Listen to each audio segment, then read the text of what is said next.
Hello students, हम लोग करने वाले हैं टर्म 2 के लिए इलेक्ट्रिसिटी चैप्टर के दो न्यूमेरिकल साइंस पेपर। चलिए स्टार्ट करते हैं। क्वेश्चन है, electric bulb is rated 220 volt and 100 volt. एक बल्ब है जिसकी रेटिंग है कि उसके जो पापा वोल्टेज 220 वोल्ट देंगे तो जो पावर कंजम्पशन है उसका 100 वोट होगा। When it is operated on 110 volt, अब जो वोल्टेज है वो हाफ कर दी है यानी कि 110 volt. Then what the power consumption will be, तो हमें पावर फाइंड करनी है कि अब पावर का कंजप्शन क्या होगा। तो नॉर्मली आप लोग क्या करते हो कि वोल्टेज हाफ हो गया तो पावर भी आप हाफ कर देते हो। ये गलत है, ऐसा नहीं करना, ये गलत आंसर आप लोगों का आएगा। अब देखिए, क्योंकि हमारे पास जो कंपोनेंट है वो चेंज नहीं हुआ है तो इसका मतलब है जो रेजिस्टेंस है वो सेम रहेगा, चाहे वोल्टेज हमने 220 की या 110 किया। तो रेजिस्टेंस क्या रहने वाला है, same. As you know, power का formula B square upon R is equal to power का फॉर्मूला होता है। तो पहले केस में वोल्टेज है V1, रेजिस्टेंस R लगा लो और पावर है P1। तो वोल्टेज V1 कितनी है 220, तो 220 का स्क्वायर, रेजिस्टेंस हमें नहीं पता और पावर है 100 वोल्ट। क्रॉस मल्टीप्लाई करके यानी R को यहाँ पे और 100 को यहाँ पे लेकर आओगे तो रेजिस्टेंस की वैल्यू आप लोगों के पास आ जाएगी 484 ओम। तो this is the value of resistance. तो ये रेजिस्टेंस की वैल्यू निकल के आपके सामने आ गई। अब सेकंड केस में जब हम लोग यही सेम फॉर्मूला यूज करेंगे, V2 square upon R is equal to P2, क्योंकि रेजिस्टेंस नहीं बदला है, कंपोनेंट हमारा सेम है। तो वोल्टेज है 110, तो उसका स्क्वायर करेंगे। रेजिस्टेंस हमारा 484 निकल के आया है तो इसको पुट कर देंगे और ये निकल के आएगा अपना पावर 2 यानी पावर कंजप्शन कैलकुलेट होकर आएगा। इसको आप 11 के टेबल पर कट कर देंगे तो it will be 100 divided by 4, जो फर्दर कट आउट हो जाएगा 25 वोल्ट हमारा आंसर आ जाएगा। तो आप देख सकते हो कि अगर वोल्टेज हम लोग हाफ कर देंगे तो पावर कंजप्शन 1/4 रह जाएगी और ये हमारा आंसर कैलकुलेट होकर आ गया। हमने करंट की बात यहाँ पे क्यों नहीं की, क्योंकि हमें पता है अगर वोल्टेज बदलती है तो करंट भी बदला जाता है, तो इसीलिए हम लोग formula V square upon R लगाएंगे।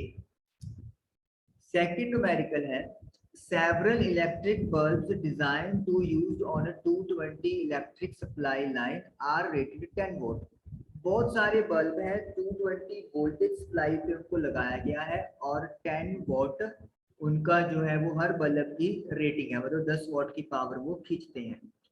How many lamps can be connected in parallel, ऐसे कितने लैंप्स पैरेलल में लगा सकते हैं with each other across the two wires और 220 वोल्ट लाइन। अगर दो वायर्स के अक्रॉस जो पोटेंशियल डिफरेंस है वो 220 हो, if the maximum allowable current is 5 ampere, और मैक्सिमम जो करंट है वो 5 एम्पियर अवेलेबल है। तो हमें बल्ब नहीं पता कितने हैं, तो हम लोग एक रफली डायग्राम यहाँ पर बनाएंगे। सपोज कर लेते हैं बहुत सारे बल्ब जो हैं वो पैरेलल में कनेक्टेड है।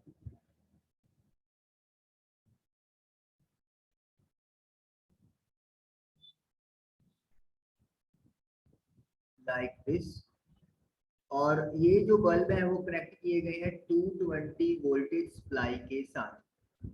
तो ये बल्ब हमारा हो गया।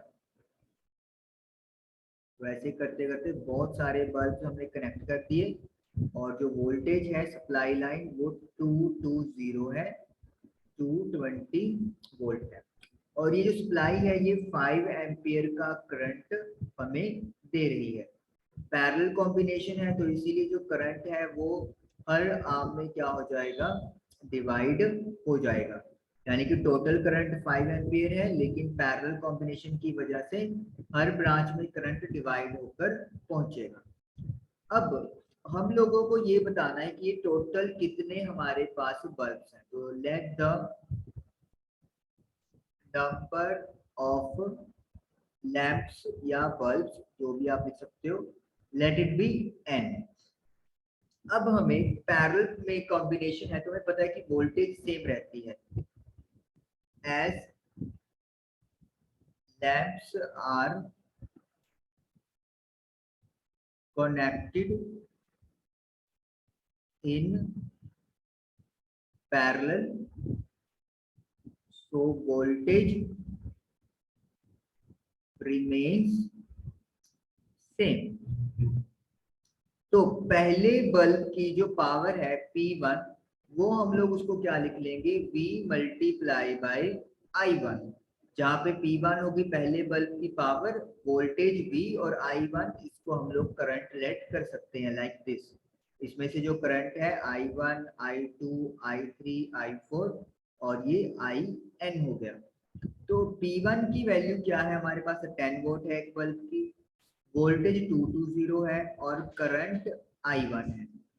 तो I1 की वैल्यू कैलकुलेट हो जाएगी, 220 को डिवाइड में ले जाएंगे तो इट विल बिकम 1/22 एम्पियर, यानी कि एक बल्ब 1/22 एम्पियर करंट ड्रॉ कर रहा है। As all bulbs have same power rating, so I1 is equal to I2 is equal to I3 is equal to IN is equal to 1/22 ampere. क्योंकि सभी bulbs की power rating 10 volt है, voltage भी same है, तो सभी bulb जो है वो इतना ही करंट ड्रॉ करने वाले हैं। नाउ अकॉर्डिंग टू क्वेश्चन क्या चीज है कि सभी करंट्स को मिला के जो वैल्यू है वो टोटल करंट आएगा, दैट इज 5 एम्पियर। तो I1, I2, I3 सबकी वैल्यूज पुट करेंगे, दैट इज 1/22 1/22, और ये कितनी बारी करेंगे हम लोग, n टाइम्स, n बार, तो ये सारा ऐड करके 5 एम्पियर बनेगा। 1/22 को अब n से आप मल्टीप्लाई कर दोगे, क्योंकि एक बल्ब अगर 1/22 एम्पियर करंट ड्रॉ कर रहा है तो मल्टीप्लाई बाय n कर देंगे, ताकि वो n बल्ब्स का करंट कैलकुलेट हो जाए। तो n की वैल्यू आ जाएगी 5 मल्टीप्लाई बाय 22, दैट इज 110।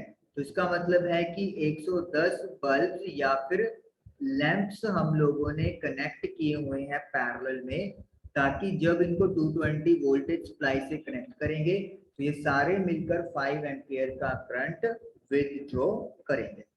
इस तरीके से ये क्वेश्चन आप लोगों का डन हुआ।